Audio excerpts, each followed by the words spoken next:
মরক্কোর গোল হজমে হতবাক ফিফার সভাপতি। এ কেমন রিয়াকশন? এমবাপ্পে দেমবেলের গোল মরক্কোকে উড়িয়ে দিয়ে 2-0 গোলে দুর্দান্ত জয় সেমিফাইনালে ফ্রান্স। বিশ্বকাপের সেমিফাইনালে ওঠার লড়াইয়ে মরক্কোর বিপক্ষে খেলতে নেমেছিল ফ্রান্স। আজ এই ম্যাচে মাঠে নেমে এমবাপ্পে দেমবেলের জাদুকরী গোল, যেখানে এই ম্যাচের শুরু থেকেই চোখে চোখ রেখে লড়াই করছিল মরক্কো। ফ্রান্সকে যেন গোল পেতেই দিচ্ছিল না, যেখানে প্রথমার্ধে ছিল গোল শূন্য। তবে ম্যাচের 28তম মিনিটে গোল পেতে যাওয়া ফ্রান্সকে গোল এনে দিতে পারেননি কিলিয়ান এমবাপ্পে। পেনাল্টি মিস করে ফেলেন। দুর্দান্ত গোলকিপিং এ চমকে দিয়েছেন মরক্কোর গোলকিপার ইয়াসিন বুনো। দুর্দান্তভাবে সেভ দিয়েছেন পেনাল্টি। এমবাপ্পের নেওয়া পেনাল্টি সেভ দিয়ে বিশ্বকাপের ইতিহাসে পেনাল্টি সেভের রেকর্ড গড়েছেন ইয়াসিন বুনো। মরক্কোর এই গোলকিপার বিশ্বকাপে 4টি পেনাল্টি সেভ দিয়েছেন। পেনাল্টি মিসে হতাশ হওয়া ফ্রান্স প্রথমার্ধে গোল আদায় করতে পারেনি, তবে একের পর এক আক্রমণে চমকে দিয়েছে। তবে মরক্কোর জাদুকরী গোলকিপিং এ বেঁচে যায় মরক্কো। তবে দ্বিতীয়ার্ধে মাঠে নেমে যেন ফ্রান্সের গোল বন্যা, যেখানে ম্যাচের 60তম মিনিটে দুর্দান্তভাবে দলের প্রথম গোলটি আদায় করে নিয়ে উল্লাসে মাতেন এমবাপ্পে।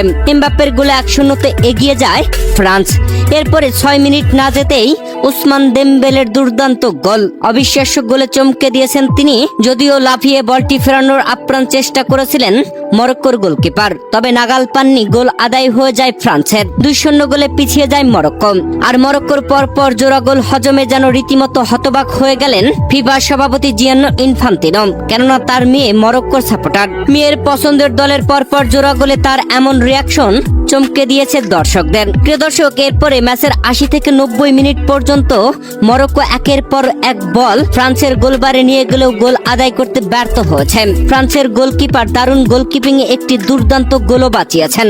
শেষ পর্যন্ত পুরো 90 মিনিট খেলে গোল আদায় করতে ব্যর্থ হয় মরক্কো। 2-0 গোলে পিছিয়ে থাকে। এরপরে অতিরিক্ত সময় যোগ করা হয়, আর সেই সময়ে মরক্কো গোল আদায় করতে ব্যর্থ হয়। প্রিয় দর্শক, শেষ পর্যন্ত খেলতে পারেননি এমবাপ্পে।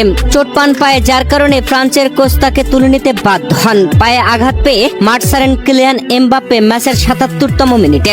শেষ পর্যন্ত খেললে হয়তো আরো গোল আদায় করতে পারতেন, তবে সেটা আর হয়নি এমবাপ্পের। প্রিয় দর্শক, অতিরিক্ত যোগ করার সময়ের খেলাও শেষ হয়ে যায়। মরক্কো থাকে গোল শূন্য, আর এমবাপ্পেরা 2-0 গোলের দুর্দান্ত এক জয় তুলে নিয়ে বিশ্বকাপের সেমিফাইনালে জায়গা করে নিল।